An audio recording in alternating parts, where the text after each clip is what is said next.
Hello everyone, how are you all. Welcome to all my YouTube channel easy और concept. आज हम start करने वाले हैं क्लास 11th की एक्सरसाइज 1.6। जैसे हम हमेशा करते हैं, पहले एक्सरसाइज 1.6 का इंट्रोडक्शन करेंगे, उसके बाद नेक्स्ट वीडियो में हम एक्सरसाइज 1.6 के क्वेश्चंस को सॉल्व करेंगे। बट मेरी इंट्रोडक्शन वीडियो को देखने के बाद आप एक्सरसाइज के क्वेश्चंस को सॉल्व करने की कोशिश कीजिए, क्योंकि यदि आप इंट्रोडक्शन वीडियो को अच्छे से देखोगे तो आप एक्सरसाइज के क्वेश्चन खुद ही सॉल्व कर सकते हो बिना किसी की हेल्प के। चलो स्टार्ट करते हैं। एक्सरसाइज 1.6 में क्या है? एक्सरसाइज 1.6 में है problem on union and intersection of set. अब तक हमने पढ़ा था कि यूनियन क्या होते हैं, इंटरसेक्शन क्या होते हैं, डिफरेंस क्या होते हैं, सबसेट क्या होते हैं, पावर सेट क्या होते हैं। जिन सब की डेफिनेशंस पढ़ी हैं, इन सबके साइन सिंबल्स पढ़े हैं, सबके किस तरह से ये काम आते हैं ये पढ़ा है। लेकिन इनको बेसिक किस तरह की प्रॉब्लम सॉल्व करने में ये काम आते हैं ये हम इस एक्सरसाइज में पढ़ेंगे। एक्सरसाइज में 3 फार्मूला है। पहले हम एक एक फार्मूला देखते हैं कि इस फार्मूला में क्या है। उस एक एक फार्मूला का हम डेरिवेशन भी करेंगे कि ये फार्मूला कैसे आया, लेकिन डेरिवेशन इतना ज़रूरी नहीं है, सिर्फ आपको फार्मूला लर्न है तो वो भी इनफ है। लेकिन हम पहले एक एक फार्मूला को सॉल्व करेंगे। जैसे फार्मूला नंबर 1 है A union B is equal to A plus B plus A intersection B. आप देखिए, ये हमारा फार्मूला number 1, A union B is equal to set A plus set B minus A intersection B. अच्छा, इसको हम वैसे यदि बेसिकली नॉर्मल अपन वेन डायग्राम से समझे तो देखो क्या होता है। इसमें पूछ रहा है A union B. A union B का मैं वेन डायग्राम ड्रॉ करूँ तो ये वेन डायग्राम आता है इस तरह से, और हमें निकालना है ए यूनियन बी। मतलब ये दोनों ये वाला पूरा पार्ट हमें निकालना है कि ए यूनियन बी है क्या। तो बेसिकली देखो, ए यूनियन बी क्या है? ये है हमारा सेट ए और ये है हमारा सेट बी। यदि मैं सेट ए और सेट बी को ऐड करती हूँ तो ये वाला जो पार्ट है ये 2 बार ऐड हो जाता है, क्योंकि ये सेट ए का भी पार्ट है और सेट बी का भी पार्ट है, राइट। तो यहाँ पे मुझे करना पड़ेगा टोटल। ये क्या है हमारा? यदि मैं इसकी बात करूँ तो ये वाला एरिया है आपका ए माइनस बी, राइट। यदि इस वाले एरिया की बात करूँ तो ये है बी माइनस ए, और यदि इस एरिया की बात करूँ, ये बीच वाला, ये सेंटर वाला, ये है आपका ए इंटरसेक्शन बी, जो कि दोनों में कॉमन है। और मैं बात कर रही हूँ ए यूनियन बी की, तो ए यूनियन बी के लिए मुझे क्या निकालना पड़ेगा? इन तीनों को ऐड करके क्या आ जाएगा हमारा? A union B. तो देखिए ए यूनियन बी कैसे निकलेगा? यदि मैं ए यूनियन बी की बात करूँ तो ए यूनियन बी आ जाएगा set A plus set A minus B plus B minus A plus A intersection B. ये एक तरह से क्या है हमारा? ये है हमारा ए यूनियन बी, ठीक है। अदरवाइज मैं दूसरे तरीके से देखूं कि ए यूनियन बी क्या है बेटा, ये वाला पोर्शन, ठीक है, और इस वाले पोर्शन में से इन दोनों पोर्शन में दोनों बार कॉमन क्या आ रहा है? A intersection B. यदि दोनों को काउंट करके एक बार ए इंटरसेक्शन बी में हटा दूँ तो वो आपका ए यूनियन बी बन जाएगा। बट यही हमने यहाँ पर किया है। यहाँ देखिए हमने क्या लिया है, इसको एक बार वापस से ड्रॉ करके मैं समझाती हूँ। यहाँ हमने लिया है, जैसे ये है आपका सेट ए और ये है आपका set B. This is set A, this is set B. यदि मैं पूरे सेट ए को ले लेती हूँ, राइट, यदि मैंने पूरे सेट ए को ले लिया तो यहाँ देखिए यहाँ क्या बचा है आपका? b माइनस ए। और ये b माइनस ए बेसिकली क्या है? ये b माइनस ए, और ये b माइनस ए क्या है? इसमें से हमने ये पोर्शन को हटाया है, और ये पोर्शन क्या है? ये पोर्शन है आपका a इंटरसेक्शन b। तो इससे ही ये फॉर्मूला बना है कि a union b is equal to set a plus set b minus A intersection b, क्योंकि a intersection b set a का भी पार्ट था और सेट b का भी पार्ट था। तो ये सेट a के साथ भी ऐड हो गया और सेट b के साथ भी ऐड हो गया, लेकिन ये हमको एक बार ही चाहिए, इसलिए हमने एक बार यहाँ से हटा दिया और ये इसमें रह गया सिर्फ एक बार a इंटरसेक्शन b। तो इस तरह से a यूनियन b का फॉर्मूला आता है a plus set b minus a intersection b। But आप यहाँ देखिए, यदि मैं बात करूँ नंबर ऑफ एलिमेंट्स की कि इस सेट में कितने एलिमेंट है, जैसे नंबर में बात करती हूँ आपकी, सेट ए में एलिमेंट है 4, तो इसे हम रिप्रेजेंट कैसे करते हैं? Number of element in set A is equal to 4। ठीक है, हम इस तरह से नंबर ऑफ एलिमेंट को रिप्रेजेंट करते हैं। इसी तरह से इस फॉर्मूला को मैं नंबर ऑफ एलिमेंट में भी कन्वर्ट कर सकती हूँ। जैसे मैं कह सकती हूँ number of element in set A union B is equal to number of element in set A plus number of element in set B minus number of element in A intersection B. तो इस तरह से हम इस formula को निकाल सकते हैं। इस फॉर्मूला के बेस पे बहुत सारे क्वेश्चंस आते हैं। जैसे सपोज एक क्वेश्चन एग्जांपल ले लेती हूँ, x and y are two sets such that number of element in x is equal to 7। तो number of element in x दिया हुआ है, इसकी वैल्यू दी हुई है 17, और सेकेंड दिया हुआ है and number of element in set y, number of element in set y given है 23 एंड गिवन है आपका number of element in x union y is equal to 38, और हमें फाइंड आउट करना है x इंटरसेक्शन y, ये हमें find out करना है। तो हम इस फॉर्मूला की हेल्प से आराम से निकाल सकते हैं कि x इंटरसेक्शन y क्या दिया हुआ है। आप देखिए इसे कि यहाँ इस फॉर्मूला में पुट कर देता है हम सारी वैल्यूज़ को। तो आप देखिए फॉर्मूला है x union y is equal to number of x element plus number of element in y set minus a मतलब set x intersection set y, और हमें इसी की वैल्यू निकालनी है सेट x इंटरसेक्शन y की। और हमें दिया हुआ है number of element in x union y, तो वो है हमारा 38, और number of element in set x दे रखा है 17 and number of element in set y दिया हुआ है 23, और हमें ये फाइंड आउट करना है number of element in x intersection y, right. तो इसे हम क्रॉस मल्टीप्लाई इसका जो ट्रांसफ़र कर देता है, इसके ट्रांसफ़र के बाद देखिए अब क्या आता है, यहाँ आता है 38 minus 17 minus 23 is equal to minus N X intersection y, right. यदि हम इसको सॉल्व करेंगे तो देखिए क्या आता है आपका, ये आता है हाँ 30 and 40 and 2 minus 2 is equal to minus N X intersection y। तो माइनस से माइनस कट हो गया, तो हमारा यहाँ पता लग गया कि x इंटरसेक्शन y में नंबर ऑफ एलिमेंट कितने हैं 2। तो आप सिंपल से सिर्फ इस फॉर्मूला से आपने ये निकाल दिया कि x इंटरसेक्शन y में कितने एलिमेंट हैं आपके 2 एलिमेंट्स है, ठीक है। और यदि हम इसे वेन डायग्राम से सॉल्व करें तो देखिए वेन डायग्राम से थोड़ा सा कंफ्यूज हो सकते हो। वैसे बेसिकली आप ये फॉर्मूला ही यूज़ करना, लेकिन फिर भी आपको यदि एग्जाम में थोड़ा सा भी कंफ्यूज हो जाओ कि ये फॉर्मूला में ये माइनस है या प्लस है या जो भी है, तो आप एक बार वेन डायग्राम से भी आप सॉल्व करके देख सकते हो।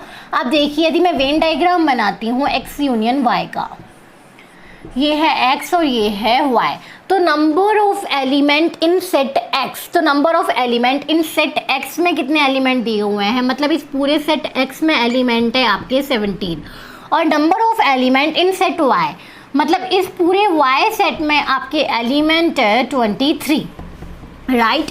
और यहाँ पे दिया हुआ है x union y is equal to 38, और x union y is equal to दिया हुआ है 38, मतलब इन दोनों का जो कॉम्बिनेशन है, इन दोनों x यूनियन y इसके अकॉर्डिंग है 38, और इसके जो इन्होंने डेटा दिया हुआ है इसके अकॉर्डिंग x यूनियन y, मतलब x और y दोनों में मिलाकर कितने एलिमेंट्स हैं, तो यहाँ देखिए 23 plus 17 that is 40 element, right.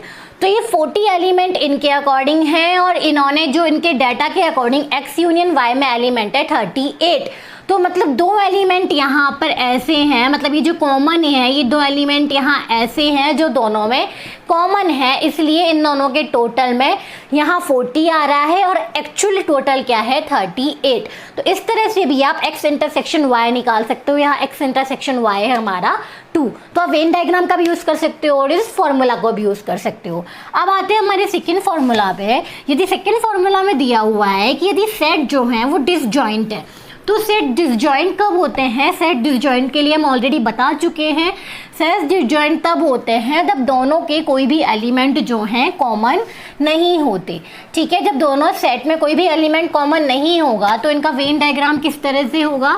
ये सेट ए है और ये सेट बी है, इनमें कोई भी एलिमेंट क्या है? कॉमन नहीं है, तो इसलिए सेट भी आपस में ज्वाइन नहीं है, इन्हें डिसजॉइंट सेट कहते हैं। तो फॉर्मूला नंबर 2 है, यदि सेट जो है डिसजॉइंट सेट है, मतलब A intersection B is equal to 5। ठीक है, अभी डिसजॉइंट है तो ए और बी में कुछ कॉमन नहीं होगा, तो ए इंटरसेक्शन बी क्या होगा? 5 होगा। यदि ए इंटरसेक्शन बी 5 है तो number of element in A union B क्या होगा? तो भाई देखो सीधी सी बात है, जब ए यूनियन बी क्या होगा? जब ये दोनों डिसजॉइंट सेट है तो ए यूनियन बी क्या होगा? Set A plus set B, right. और number of element in set A plus number of element in set B is equal to number of element in A union B. तो बस इसी से ये formula बनाया है, आप देखिए, number of element in A union B is equal to number of element in set A plus number of element in set B. और ये जो ए इंटरसेक्शन बी है ये 0 होगा क्योंकि इन दोनों में से कोई भी कॉमन नहीं है, तो ये 0 ही होगा। इस तरह से ये फॉर्मूला नंबर 2 हमारा बनता है, and number of element in A union B is equal to number of element in set A and number of element in set B. और ये है हमारा फॉर्मूला नंबर 1। अब फॉर्मूला नंबर 1 और फॉर्मूला नंबर 2 को नोट कर लीजिए। अब आते हैं हमारे 3 फॉर्मूला। थर्ड फॉर्मूला पे, हमारा थर्ड फॉर्मूला है number of element in A union B union C is equal to number of element set A plus number of element set B plus number of element set C minus number of element A intersection B minus number of element B intersection C minus number of element C intersection A plus number of element in intersection A intersection B intersection C। ये है हमारा formula number 3।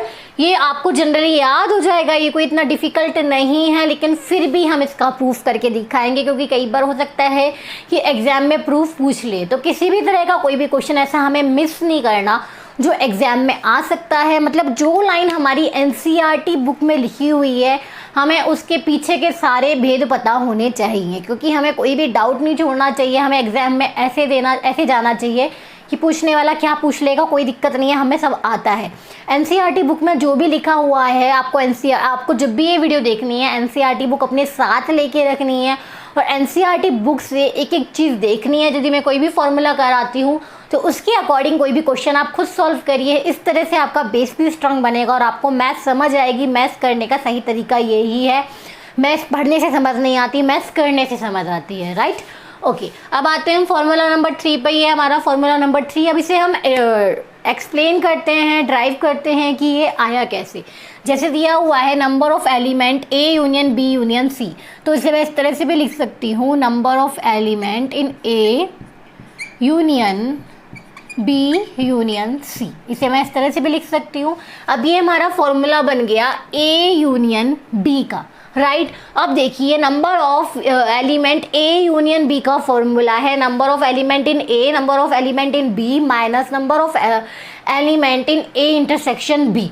तो इस B union C को हम B की तरह treat करेंगे। अब इस फॉर्मूला को कन्वर्ट करते हैं, जैसे दिया हुआ है number of element in A, तो n A plus number of element in set B, तो यहाँ सेट बी है हमारा बी यूनियन सी, ठीक है। देन है फिर minus number of element in set A intersection set B, और सेट बी है हमारा बी यूनियन सी, राइट। तो ये हो गया हमारा फर्स्ट टर्म। अब सेकेंड है हमारा कि ये देखिए आप ये नंबर ऑफ एलिमेंट ए इनको ऐसे का ऐसा ही लिख देंगे। फिर हम सॉल्व करते हैं number of element B union C को, तो इसके लिए भी हम यही फॉर्मूला अप्लाई करेंगे, बस ए की जगह पे बी और बी की जगह पे सी पुट कर देंगे।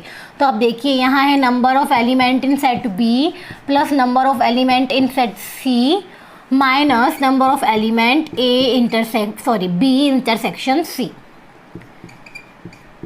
बी इंटरसेक्शन सी, और ये हम ऐसे ही लिख देंगे minus number of element A intersection B union C, right. अब इससे हम दे देंगे इक्वेशन नंबर 1। अब हम सॉल्व करते हैं इस वाले पार्ट को कि इस वाले पार्ट में क्या है।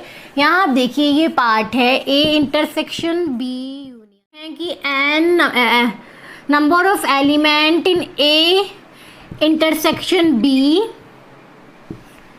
Union number of element in A intersection C. इसे डिस्ट्रीब्यूशन लॉ के अकॉर्डिंग हम इस तरह से भी लिख सकते हैं, number of element in A union A intersection B and union number of element in A intersection C. इसे इस तरह से भी रिप्रेजेंट कर सकते हैं। अब आप देखिए इस पर भी हम ये वाला फॉर्मूला लगाते हैं number of element A union B का। तो नंबर ऑफ एलिमेंट यदि ए यूनियन बी का फॉर्मूला यदि हम लगाते हैं यहाँ पर, तो यहाँ देखिए ये ए है और ये बी है। तो सबसे पहले लिखेंगे हम एलिमेंट इन सेट ए, तो मतलब A intersection B, then element in set B, then A intersection C, then minus A intersection B. तो ये इंटरसेक्शन बी क्या होगा, आप देखिए ए इंटरसेक्शन बी में होगा हमारा ए इंटरसेक्शन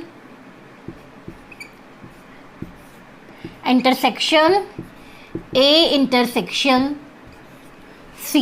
ये हमारा बनता है A intersection B intersection A intersection C, right, क्योंकि ये है हमारा सेट ए इसको इस फॉर्मूला के अकॉर्डिंग और ये है सेट बी। तो अब देखिए ये बेसिकली है क्या, A intersection B intersection A intersection C है क्या। ये आप देखिए इसकी भावनाओं को समझो, यदि आप मैथ से प्यार करते हो आप तो सीधे लिख सकते हो कि ये कुछ भी नहीं है, ये तो ये A intersection B intersection C दिया हुआ है, सीधी सी बात है। चलो इसको एक बार हम सॉल्व भी कर लेते हैं। यहाँ देखिए आप इसको यदि वेन डायग्राम से यदि मैं सॉल्व करूँ तो यहाँ देखिए आप ये सेट है हमारा A B C, right. First portion दिया हुआ है ए इंटरसेक्शन बी, जो ए और बी दोनों में कॉमन है, तो ए और बी दोनों में कॉमन है ये वाला एरिया। और इसमें दिया हुआ है सेकंड पोर्शन दिया हुआ है ए इंटरसेक्शन सी, जो एरिया ए और सी दोनों में कॉमन है, ये हमारा सेट ए बी सी। तो ये वाला एरिया जो है ये ए और सी दोनों में कॉमन है, इसको मैं इस तरह से रिप्रेजेंट कर देती हूँ, ठीक है। और यदि इन दोनों का इंटरसेक्शन निकालूं कि इन दोनों में क्या कॉमन है, तो इन दोनों में ये वाला पार्ट कॉमन है और ये बेसिकली है क्या, ये है A intersection B intersection C, क्योंकि सिर्फ ये एरिया है जो दोनों में जो तीनों में कॉमन है। तो ये बेसिकली है क्या, A intersection B intersection C. तो इसकी जगह पर मैं ये भी लिख सकती हूँ कि A intersection B intersection C. तो देखिए इस तरह से ये लाइन हमारी किस में कन्वर्ट हो जाती है, ये लाइन हमारी कन्वर्ट हो जाती है number of element A intersection B plus number of element A intersection C minus number of element A intersection B intersection C. आप समझ गए होंगे कि ये कहाँ से आया, ये हो गया हमारा फॉर्मूला नंबर 2। और ये बेसिकली है क्या, ये है हमारा, ये हमने इसी को सॉल्व करके लिखा है। यदि मैं अपनी जो सेकेंड इक्वेशन है इसे हम वापस इक्वेशन 1 में पुट कर देती हूँ, तो देखिए आपका फॉर्मूला क्या बनता है, आपका फॉर्मूला बनता है number of element A plus number of element B plus number of element C minus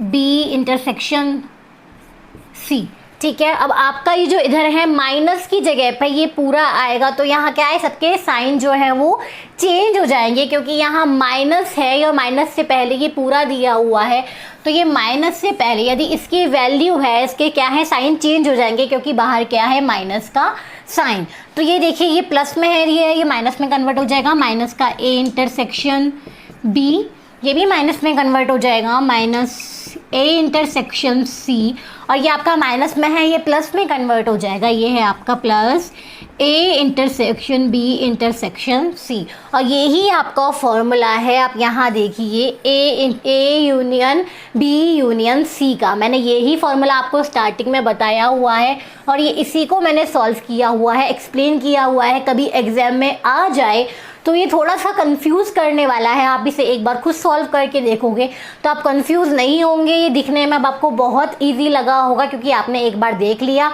अब ये वीडियो ख़त्म होते ही आप एक बार इसे खुद सॉल्व करोगे तो ये आपके माइंड में बिल्कुल सेट हो जाएगा और आप इस चीज़ को कभी नहीं भूलोगे। तो ये थे हमारे 3 फार्मूलाज। अब हम देखते हैं इन 3 फार्मूला के किस तरह के क्वेश्चंस आते हैं। बड़ी इंटरेस्टिंग एक्सरसाइज है। हम स्टार्ट करते हैं पहले अपने एग्जाम्पल से, उसके बाद जाएंगे एक्सरसाइज पे। अब स्टार्ट करते हैं एग्जाम्पल नंबर 23। एग्जाम्पल्स को सॉल्व करते हैं, इसके एग्जाम्पल भी इंपॉर्टेंट है, उसके बाद हम एक्सरसाइज के क्वेश्चंस पे आएंगे। अब हम सबसे पहले देखते हैं एग्जाम्पल 23। एग्जाम्पल 23 में देखिए क्या दिया हुआ है। एग्जाम्पल 23 में दिया हुआ है हमारा कि ए यूनियन बी में एलिमेंट दे रखे हैं। ये एग्जाम्पल 23 आप एक बार एनसीईआरटी बुक में चेक भी कर लीजिए। ए यूनियन बी में आपके एलिमेंट्स दिए हुए हैं 50 और सेट ए में एलिमेंट दिए हुए हैं इन्होंने 28 और सेट बी के एलिमेंट दिए हुए हैं इन्होंने 32। और आपको निकालना है कि ए इंटरसेक्शन वाई में कितने एलिमेंट्स हैं, मतलब आपको निकालना है number of element in A intersection Y. तो इस तरह से देखिए हम ये क्या कौन सा फॉर्मूला है, हम जानते हैं कि ए यूनियन बी का फॉर्मूला क्या है, तो वो इसे यहाँ लगा देते हैं। नंबर ऑफ एलिमेंट इन ए, चलो ए की जगह पे लेते हैं एक्स और बी की जगह पे लेते हैं Y. X union Y is equal to number of element in X plus number of element in Y minus number of element X intersection Y. Right, हमें ये निकालना है आपको कि number of element X intersection Y है, ये जो दिया हुआ है इसकी वैल्यू पुट कर देते हैं। दोनों के एलिमेंट है 50 और यहाँ नंबर ऑफ एलिमेंट एक्स 28 है और वाई में एलिमेंट है आपकी 32। आप देखिए तो यहाँ पर ये क्या हो गया, ये हो गया आपका 50 एंड 60। राइट, आप इसे ऐड कर लीजिए एक बार, ये हो जाएगा आपका 60 और ये है आपका minus number of element X intersection Y. अब द एक्स इंटरसेक्शन वाई निकालूंगी तो वो आएगा -10 minus X intersection Y. Minus से माइनस कट तो number of element in X intersection Y आएगा आपका 10। ये आप देखिए सिर्फ आपको फॉर्मूला याद है तो ये क्वेश्चन आपका कितनी जल्दी सॉल्व हो गया। ये था हमारा नॉर्मल सी प्रॉब्लम। एक अच्छी सी प्रॉब्लम लेते हैं कि जनरली बेसिकली इसका यूज़ कहाँ है। चलो हम सेकेंड नंबर की प्रॉब्लम लेते हैं जहाँ दिया हुआ है इन्होंने, ये दिया हुआ है in class of 35 students 24 like to play cricket, 24 like to play cricket and 16 like to play football and 16 like to play football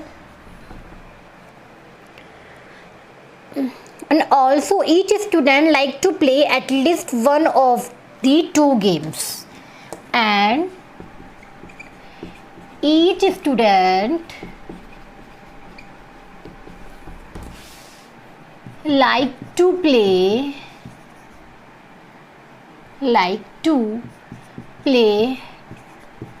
at least one game, at least one game of the two games of these two game। मतलब ये जो to game कौन कौन से हमारे, cricket और football. तो how many student like to play how many student like to play both cricket and football. How many student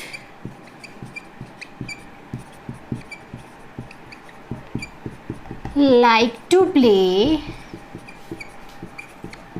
both cricket and football. तो चलो अभी एक बार क्वेश्चन देखते हैं कि ये क्वेश्चन में क्या दिया हुआ है। बहुत ही अच्छा क्वेश्चन है और इस तरह के क्वेश्चन जनरली आपके एग्जाम्स में भी आते हैं। आप आगे किसी कंपटीशन लेवल की एग्ज़ाम देते हैं तो भी ये आते हैं। जो बच्चे 11th 12th में मैथ्स नहीं लेते वो इसे वेन डायग्राम से सॉल्व करते हैं, बट जिनके पास मैथ्स है वो सेट को समझते हैं, वो उसे सेट से ही सॉल्व करते हैं। तो हम दोनों तरीके से सॉल्व करेंगे। तो आप ये देखिए ये क्या दिया हुआ है, in class of 35 student 24 likes to play cricket. अब आप देखिए 24 स्टूडेंट वो हैं जो क्रिकेट को लाइक करते हैं। जैसे मैंने ले लिया suppose number of student who like cricket is 24, इसे मैंने इस तरह से रिप्रेजेंट कर दिया। And number of student who like football that is 16, तो मैंने इसे यहाँ कर दिया number of student who like football that is 16। Right. और यहाँ दिया हुआ है कि इन क्लास ऑफ 35 स्टूडेंट, तो मतलब यहाँ यूनियन सेट क्या है, यहाँ यूनियन सेट है आपका 35। यूनियन सेट मतलब क्लास में जो स्टूडेंट है उन्हीं के तो ये पार्ट है। तो ये जो क्या है, ये जो सेट सी है और ये सेट एफ है, जो क्रिकेट खेलने वाले हैं और जो फुटबॉल खेलने वाले हैं, दोनों किसके सबसेट है, ये यूनियन सेट 35 स्टूडेंट का ही तो पार्ट है। तो यहाँ यूनियन सेट है आपका 35, ठीक है। And each student like to play at least 1 game of the 2 game. मतलब ये इस लाइन का मतलब देखिए इन्होंने क्या दिया हुआ है कि 35 के 35 स्टूडेंट ऐसे हैं जो कोई ना कोई गेम जरूर खेलते हैं, या फिर कुछ ऐसे भी है जो फुटबॉल ही खेलते हैं, कुछ ऐसे हैं जो क्रिकेट ही खेलते हैं, और कुछ ऐसे भी हैं जो क्रिकेट और फुटबॉल दोनों गेम खेलते हैं। अब हमें निकालना है how many student like to play both cricket and football. तो हमें ऐसे स्टूडेंट निकालने हैं जो क्रिकेट और फुटबॉल दोनों प्ले करने हैं, दोनों खेलते हैं। तो मतलब हमें क्या निकालना है, हमें निकालना है number of student who play cricket and football. तो हमें क्रिकेट और फुटबॉल दोनों का इंटरसेक्शन निकालना है, जो बच्चे दोनों ही खेलते हों, ठीक है। अब आप देखिए यहाँ पर मैं निकालूंगी इंटरसेक्शन। यदि मैं यहाँ पे यूनियन निकालती तो यूनियन का मतलब क्या है, यूनियन के लिए हम यदि जैसे हमें यूनियन निकालते हैं तो हम वर्ड यूज़ करते हैं और इंटरसेक्शन निकालते हैं तो हम वर्ड यूज़ करते हैं एंड। ये मैं आपको स्टार्टिंग से, जब से हमने यूनियन और इंटरसेक्शन पढ़ा है, मैं आपको तभी से इस बात को लेके चल रही हूँ। यदि बात कर रहे हैं कि क्रिकेट और फुटबॉल खेलने वाले, ठीक है, तो हम लेते हैं यूनियन। और यदि बात कर रहे हैं क्रिकेट और फुटबॉल दोनों खेलने वाले, जहां बात हो रही है बोथ की, दोनों की, तो हम निकालते हैं इंटरसेक्शन, क्योंकि इंटरसेक्शन में आता है एंड। तो यहाँ है number of student who play cricket and football, तो हम निकालेंगे यहाँ इंटरसेक्शन। तो अब देखिए इंटरसेक्शन कैसे निकालेंगे हम। इसका इंटरसेक्शन निकालने के लिए सबसे पहले हम निकालेंगे, हमें फॉर्मूला पता है। फॉर्मूला क्या होता है हमारा, फॉर्मूला है हमारे पास यूनियन का। तो यूनियन के अकॉर्डिंग आप देखिए C union F is equal to, जो स्टूडेंट सिर्फ क्रिकेट खेलते हैं, नंबर ऑफ स्टूडेंट, जो स्टूडेंट सिर्फ फुटबॉल खेलते हैं, और इसमें से हम माइनस कर देंगे जो स्टूडेंट फुटबॉल और क्रिकेट दोनों खेलते हैं। तो यहाँ पर देखिए, यहाँ पे दिया हुआ है कि ये 35 स्टूडेंट ऐसे हैं जो सभी कोई ना कोई गेम ज़रूर खेलते हैं। तो यहाँ पर वो भी हैं जो क्रिकेट खेलते हैं, यहाँ पर वो भी हैं जो फुटबॉल खेलते हैं, और यहाँ पर वो भी हैं जो फुटबॉल और क्रिकेट दोनों खेलते हैं। मतलब ये बेसिकली ये है क्या, ये है आपका सी यूनियन एफ। तो यहाँ पर number of student in C union F दिया हुआ है 35। अब आप देखना है 24 स्टूडेंट क्रिकेट लाइक करते हैं, फुटबॉल लाइक करते हैं 16, और दोनों जो लाइक करते हैं वो आपको निकालना है number of element cricket intersection football, number of student in cricket intersection football. तो इसे हम सॉल्व करेंगे तो आप देखिए यहाँ पर क्या आता है, ये हमारा 20, 30 and 40, that is 35 minus n C intersection F. तो यदि बात करें हम जो स्टूडेंट दोनों गेम्स को लाइक करते हैं तो वो आ गए हमारे 5। तो 5 स्टूडेंट ऐसे हैं जो क्रिकेट भी लाइक करते हैं और फुटबॉल भी लाइक करते हैं। इस तरह से नॉर्मल यदि हमें इस क्वेश्चन की लैंग्वेज समझ आती है कि ये क्वेश्चन क्या कहना चाहता है, तो हम अलग अलग एलिमेंट निकाल सकते हैं। सारी लैंग्वेज से हमें पता लग गया यूनियन सेट क्या दिया हुआ है, क्रिकेट खेलने वाले कितने हैं, फुटबॉल खेलने वाले कितने हैं, हमें क्या निकालना है। सिर्फ हमें यहाँ तक पहुँच गए, हमें क्या फाइंड आउट करना है। तो बेटा फॉर्मूला एक सिंपल सा है, आप इसी सिंपल से फॉर्मूला में आप सब चीज़ें फिट कर दोगे तो एक सिंपल सी कैलकुलेशन के बाद आपको एक छोटा सा आंसर निकल के आ जाएगा। यहाँ आंसर आया है 5। अब आप उन स्टूडेंट्स को देखिए जिनके लिए सेट कॉमन नहीं है, ये इन स्टूडेंट्स के लिए है जो 11th 12th के हैं, ठीक है। बट यहाँ हम आगे तक की तैयारी कराते हैं आपकी। अब कुछ स्टूडेंट ऐसे हैं जो 11th 12th के नहीं हैं, उनको सेट की लैंग्वेज समझ नहीं आएगी, और यदि मैं उनसे बाद में जब तैयारी करते हो 12th के बाद मैं उनसे कहूँ कि आप 11th 12th की, यदि कोई आर्ट्स का स्टूडेंट है, कोई बायोलॉजी का स्टूडेंट है, उससे मैं कहूँ 11th 12th पढ़ने के बाद फिर वो वापस 11th की मैथ्स पढ़े, तो वो पॉसिबल नहीं है उसके साथ। उसको जो सेट की लैंग्वेज है वो समझ नहीं आएगा। तो इसके लिए वेन डायग्राम है, वेन डायग्राम जो है क्वेश्चन को बहुत ईजी बना देते हैं। तो आप देखिए वेन डायग्राम उसे बनाना आना चाहिए। आप देखिए यहाँ दे रखा है कि 35 स्टूडेंट वो है जो टोटल क्लास में है, ठीक है, और 24 likes play to like cricket. Okay, तो ये है 24 का ग्रुप, ठीक है, जो क्रिकेट खेलता है, मतलब ये है हमारा 24, ठीक है, और ये है हमारे 16 स्टूडेंट जो फुटबॉल खेलते हैं, राइट। ये हमारे 16 स्टूडेंट वो हैं जो फुटबॉल खेलते हैं, और यहाँ दिया हुआ है कि कोई ना कोई स्टूडेंट कोई ना कोई गेम जरूर खेलेगा। तो इन दोनों का जो कंबाइन है, इन दोनों का जो यूनियन है वो दिया हुआ है 35, राइट। और हमें निकालना है ऐसे स्टूडेंट जो दोनों गेम प्ले करते हैं, मतलब ये वाला पोर्शन। ओके, तो हमारे अकॉर्डिंग ए यूनियन बी क्या है, हमारे अकॉर्डिंग ये दोनों सेट का टोटल है 40, राइट, बट एग्जैक्टली टोटल क्या है 35। तो कितना एक्स्ट्रा आ रहा है, 5 एक्स्ट्रा क्यों आ रहा है, क्योंकि यहाँ देखिए, यहाँ जो ये वाला पोर्शन है ये हमने 2 बार काउंट कर लिया। ये जब हम सेट ए को काउंट कर रहे तो ये सेट ए में भी आ रहा था, और जब सेट बी को काउंट कर रहे थे तो ये सेट बी में भी आ रहा था। तो ये वाला पोर्शन जो है हमने 2 बार काउंट कर लिया, मतलब इस पोर्शन की वैल्यू कितनी है 5, क्योंकि ये जो है ये एक्स्ट्रा आ रहा है, ये आ रहा है 40, और एक्चुअली में दोनों का यूनियन है 35। तो जो ये वाला पोर्शन है, मतलब सी इंटरसेक्शन एफ, जो स्टूडेंट दोनों गेम खेलते हैं वो है हमारे 5 स्टूडेंट, ठीक है। तो इसे हम नॉर्मल वेन डायग्राम से भी सॉल्व कर सकते हैं, मतलब इस पोर्शन की वैल्यू है हमारी 5, और ये 5 वो ही हैं जो क्रिकेट और फुटबॉल दोनों गेम प्ले करते हैं। ये था हमारा क्वेश्चन नंबर 25। अब एक नेक्स्ट एग्जाम्पल लेते हैं। एग्जाम्पल इसके काफ़ी इंटरेस्टिंग है और सॉल्व करना बहुत ज़रूरी है। अब आप देखिए, जैसे मैंने नेक्स्ट एग्जाम्पल ले लिया इसका,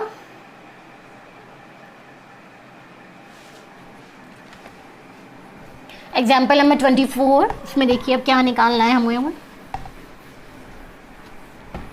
अपनी एनसीईआरटी बुक खोलिए और एग्जाम्पल नंबर 24 आप देखिए, पहले से आप सॉल्व करने की कोशिश करिए जब तक मैं क्वेश्चन को यहाँ पर लिखती हूँ।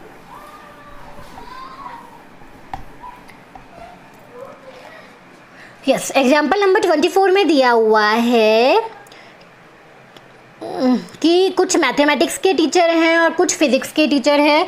तो इसमें से आप देखिए, इसमें एक लैंग्वेज लिखी हुई है, इसके अकॉर्डिंग लिखा हुआ है कि जो 12 टीचर्स हैं जो सिर्फ मैथ्स पढ़ाते हैं, सिर्फ नहीं जो मैथ्स पढ़ाते हैं। तो ये नंबर ऑफ मैथ्स टीचर मैंने यहाँ लिख दिया 12, और यहाँ पे दिया हुआ है कि 20 टीचर्स ऐसे हैं जो फिजिक्स भी पढ़ा रहे हैं, मतलब जो फिजिक्स या तो फिजिक्स पढ़ाते हैं या फिर मैथ्स पढ़ाते हैं या दोनों पढ़ाते हैं। तो मतलब इधर दिया हुआ है एम यूनियन पी, ठीक है, फिजिक्स के मेले मैंने पी वर्ड यूज़ किया है। ये दिया हुआ है 20, और यहाँ दिया हुआ है 4 टीचर्स ऐसे हैं जो मैथ्स और फिजिक्स दोनों पढ़ाते हैं। तो यहाँ मैंने क्या लिया है, मैथ्स एंड फिजिक्स दोनों ही पढ़ाते हैं, बहुत वर्ड आ गया। तो ये क्या है आपका इंटरसेक्शन। तो यहाँ इंटरसेक्शन दिया हुआ है एम इंटरसेक्शन पी दिया हुआ है 4, और आपको निकालना है यहाँ पर नंबर ऑफ फिजिक्स टीचर, ठीक है। तो आपको निकालना है नंबर ऑफ फिजिक्स टीचर। तो बहुत इजी सा क्वेश्चन है। ऐसे आपको, यदि आपको ये समझ आ गया कि नंबर ऑफ मैथ्स टीचर कैसे लिखना है, नंबर ऑफ जो इन्होंने दिया हुआ है एग्जाम क्वेश्चन की लैंग्वेज में दिया हुआ है कि 20 टीचर ऐसे हैं जो मैथ्स और फिजिक्स पढ़ाते हैं, ठीक है। तो या तो मैथ्स पढ़ाते हैं या फिजिक्स पढ़ाते हैं या फिर दोनों पढ़ाते हैं। और इन्होंने एक लैंग्वेज इस तरह की दी हुई है कि 4 टीचर्स ऐसे हैं जो मैथ्स और फिजिक्स दोनों सब्जेक्ट पढ़ाते हैं, मतलब एम इंटरसेक्शन पी दिया हुआ है आपका 4, और आपको निकालना है खाली फिजिक्स पढ़ाने वाले टीचर्स का नंबर। तो वो ही सिंपल सा फॉर्मूला है M union P is equal to M plus P minus M intersection P, right. अब देखिए दोनों के यूनियन में दिया हुआ है हमारा 20, और नंबर ऑफ मैथ्स टीचर दिए हुए हैं 12, नंबर ऑफ फिजिक्स टीचर हमें निकालने हैं, और यहाँ देखिए दोनों के इंटरसेक्शन दिया हुआ है, यहाँ है 4। तो बेसिकली ये क्या हो गया हमारा, ये हो गया 8, ओके, एंड ये हो गया 20 प्लस क्वेश्चन मार्क। अब ये हो गया हमारा 8, यहाँ ट्रांसफ़र हो क्या जाएगा 12, और ये 12 क्या है, नंबर ऑफ फिज़िक्स टीचर, यही हमारा आंसर है। हमें निकाला था नंबर ऑफ फिज़िक्स टीचर, ये आ गया हमारा 12, राइट। तो ये है हमारा 12। और यदि इसे मैं फॉर्मूला से नहीं वेन डायग्राम से निकालती हूँ कि नहीं है, वो सिर्फ वेन डायग्राम से इस क्वेश्चन को सॉल्व करना चाहते हैं। ये है मैथ्स का ग्रुप और ये है फिजिक्स का ग्रुप, और यहाँ है एलिमेंट आपकी 12, क्योंकि 12 स्टूडेंट ऐसे हैं जो सिर्फ मैथ, जो 12 टीचर्स ऐसे हैं जो मैथ पढ़ाते हैं, और 20 टीचर्स ऐसे हैं जो दोनों पढ़ाते हैं, या तो मैथ्स या फिर फिजिक्स, ठीक है। और आपको निकालना है कि फिजिक्स कितने पढ़ाते हैं, और ये है यहाँ का कॉमन पोर्शन 4। आपने ऑलरेडी पहले देखा हुआ है कि जो ये 4 है, ये जो दोनों का कॉमन है, ये दोनों जगह टोटल होता है, इस वजह से मिस्टेक होती है। तो हमारे अकॉर्डिंग यदि इन दोनों का टोटल मैं निकालूँ तो ये मिस्टेक होगी हमारी 24, राइट, क्योंकि 4 दोनों में कॉमन है, और ये 4 जो है वो एक्स्ट्रा काउंट हो जाएगा, मतलब ये होएगा 24। तो 24 में से यदि मैथ्स के टीचर 12 है तो फिजिक्स के कितने होंगे आपके 12, ठीक है। तो इस तरह से वेन डायग्राम से आप 1 सेकंड में आंसर निकाल सकते हो। वेन डायग्राम भी आने चाहिए, बट ये प्रैक्टिस के साथ आएंगे। जैसे जैसे आप प्रैक्टिस करोगे, अपने माइंड को शार्प करोगे, वैसे वैसे आपको वेन डायग्राम बहुत इजी लगने लग जाएंगे। आप चुटकियों में ये वेन डायग्राम से क्वेश्चन सॉल्व कर लोगे। मैंने तो कई बार ये भी देखा है कि मैथ्स के स्टूडेंट जो 12th तक मैथ्स करते हैं, फिर BSc भी करते हैं, MSc भी करते हैं, उसके बाद भी जब एग्जाम में ये क्वेश्चन आते हैं तो वो सेट से सॉल्व नहीं करते, सेट के फॉर्मूला से सॉल्व नहीं करते, वो वेन डायग्राम से ही सॉल्व करते हैं, क्योंकि practice makes a man perfect. आपने सुना है, राइट क्योंकि आप देखो वेन डायग्राम से मैंने ये क्वेश्चन चुटकियों में सॉल्व कर दिया। जो वेन डायग्राम है वो एक शॉर्ट प्रोसेस है, ये वो आपको आना चाहिए, क्योंकि वेन डायग्राम से आप इतने बड़े से बड़े क्वेश्चन को चुटकियों में सॉल्व कर सकते हो। तो प्लीज़ आप सेट से भी प्रैक्टिस करिए, क्योंकि 11th 12th में जो है फॉर्मूला बेस्ड ही क्वेश्चन आएगा, और आपको फॉर्मूला से ही सॉल्व करना है। यदि आपने उसको वेन डायग्राम से सॉल्व कर दिया और आपने पर्टिकुलर जो लैंग्वेज नहीं लिखी तो आपका क्वेश्चन गलत हो जाएगा। तो 11th 12th में तो यदि आप सिर्फ फॉर्मूला को ही यूज़ करिए, लेकिन आपको वेन डायग्राम भी आने चाहिए, कि आप देखते ही इस क्वेश्चन का वेन डायग्राम अपने माइंड में बना लो और फटाफट से आंसर दे दो। अब आते हैं इसके नेक्स्ट एग्जाम्पल 26 पर। अब एग्जाम्पल 26 में देखिए क्या दिया हुआ है, बहुत ही अच्छा एग्जाम्पल है। In a school of 400 student in a school, there are 400 student in school. तो देखिए स्कूल में टोटल स्टूडेंट कितने दे रखे हैं, 400। तो मैं लिख देती हूँ यहाँ टोटल स्टूडेंट्स आर 400, ठीक है। इसमें दिया हुआ है 100 were like as taking apple juice. अब 100 स्टूडेंट्स ऐसे हैं जो एप्पल जूस लेते हैं। तो यहाँ देखिए मैंने लिख दिया number of student who taking apple juice, that are 100, ठीक है। और यहाँ पे दिया हुआ है 150 स्टूडेंट ऐसे हैं जो ऑरेंज जूस पीते हैं। तो मतलब यहाँ मैंने लिख दिया number of student who taking orange juice, that is 150, right.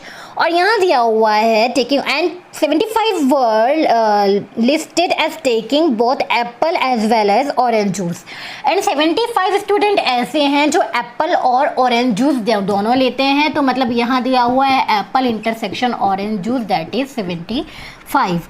और हमें निकालना है find how many student were taking neither Apple juice और नोट जो है आपका ऑरेंज जूस, ठीक है। तो हमें बेसिकली क्या निकालना है, हमें ऐसे स्टूडेंट निकालने हैं जो ना एप्पल जूस पीते हैं ना ऑरेंज जूस पीते हैं। मतलब हमें क्या निकालना है, जो ना एप्पल जूस पीते हैं मतलब A' प्लस जो ना ऑरेंज जूस पीते हैं मतलब O'। हमें बेसिकली ये निकालना है। बट आप यहाँ देखिए, यहाँ पे टोटल स्टूडेंट दिए हुए हैं, पर यहाँ ये लाइन मेंशन नहीं की कि कोई ना कोई स्टूडेंट कोई ना कोई जूस पीता है, राइट। तो 400 स्टूडेंट में कुछ स्टूडेंट्स ऐसे भी होंगे जो कोई भी जूस नहीं पीते, जो ना एप्पल का जूस पीते हैं ना ऑरेंज का जूस पीते हैं। तो पहले हमें निकालना है एक्चुअल नंबर कि कितने स्टूडेंट हैं जो या तो एप्पल का जूस पीते हैं या ऑरेंज का जूस पीते हैं। मतलब मुझे निकालना है A यूनियन O। तो बेसिकली A यूनियन O क्या होगा, A plus O minus A intersection O, ठीक है। तो A यूनियन O क्या होगा हमारा, ये होगा 100 प्लस 150 माइनस 75। तो ये हो गया आपका 250 माइनस 175। तो मतलब टोटल 125 स्टूडेंट ऐसे हैं जो या तो एप्पल का जूस पीते हैं, ऑरेंज का जूस पीते हैं, या फिर दोनों ही पीते हैं। मतलब 175 स्टूडेंट ऐसे हैं जो कोई ना कोई जूस लाइक करते हैं या फिर दोनों जूस लाइक करते हैं। बट टोटल स्टूडेंट है 400 और केवल 175 स्टूडेंट कोई ना कोई जूस लाइक कर रहे हैं। तो बाकी के जो 400 में से यदि मैं 175 हटा दूंगी तो बाकी स्टूडेंट क्या होंगे, जो एप्पल और ऑरेंज दोनों जूस को लाइक नहीं करते। तो मतलब एप्पल और जूस दोनों जूस को लाइक नहीं करते, मतलब ए डैश प्लस ओ डैश क्या होगा, यहाँ होगा 400 माइनस 175। तो 400 माइनस 175 होगा आपका 225। तो 225 स्टूडेंट ऐसे हैं जो ना तो एप्पल जूस पसंद करते हैं और ना ही ऑरेंज जूस पसंद करते हैं। देखिए क्वेश्चन को सिर्फ घुमाया है, बस एक बार आपको क्वेश्चन समझ आ जाएगा तो इससे ज़्यादा इजी क्वेश्चन कोई नहीं हो सकता। ठीक है, बस क्वेश्चन की लैंग्वेज के साथ यदि क्वेश्चन की लैंग्वेज को समझोगे कि आखिर में मैथ है क्या, तो आपको समझ आ जाएगा। ऐसा नहीं है, मैथ भी एक लैंग्वेज ही है। मैथ की लैंग्वेज को समझना जैसे सीधी सी बात है, संस्कृत जब तक आपको समझ नहीं आती, कोई जर्मन बोल रहा है, कोई कुछ और बोल रहा है, तो आपको वो लैंग्वेज समझ नहीं आती, तब तक आपको समझ ही नहीं आएगा कि वो क्या कहना चाह रहा है। वैसे ही मैथ्स की लैंग्वेज है। मैथ्स के जो क्वेश्चंस है, जब तक आपको समझ नहीं आएगा कि वो क्वेश्चन में क्या दिया हुआ है और क्या निकालना है, तो आप इस क्वेश्चन को सॉल्व कैसे करोगे। तो स्टार्टिंग से मेरी वीडियो को देखिए, स्टार्टिंग में से मैं आपको सिखाती हूँ कि आखिर मैथ्स की लैंग्वेज को समझते कैसे हैं। पहले आप क्वेश्चन को ध्यान से पढ़ो, समझो कि इसमें क्या दिया हुआ है और क्या निकालना है। उसके बाद आप वो क्वेश्चन बिल्कुल इजी बन जाएगा। जैसे ये आपके जो नॉर्मल, ये जो घर के जो नॉर्मल मैथ्स होती है, इतनी सब्जी आई, इतनी गई, इतने पैसे आए, इतने गए, वो सिर्फ इसके बराबर ही हो जाएगा। अब आप देखिए यहाँ पे हम जो सॉल्व करते हैं क्वेश्चंस को, वो क्वेश्चन बिल्कुल ईजी लैंग्वेज में हम मोल्ड कर देते हैं। ठीक है, यदि आप क्वेश्चन की लैंग्वेज समझ जाते हो तो आपको भी लगता है कि यार ये क्वेश्चन था, ये इतना इजी क्वेश्चन था जिसको इतना डिफिकल्ट पढ़ने में लग रहा था। तो इसी तरह से हम आपके हर क्वेश्चन को इजी बनाते रहेंगे। यदि आपको मेरा हुआ पढ़ाया समझ आता है तो मेरी वीडियो को लाइक कीजिए और शेयर कीजिए। My channel name is easy your concept.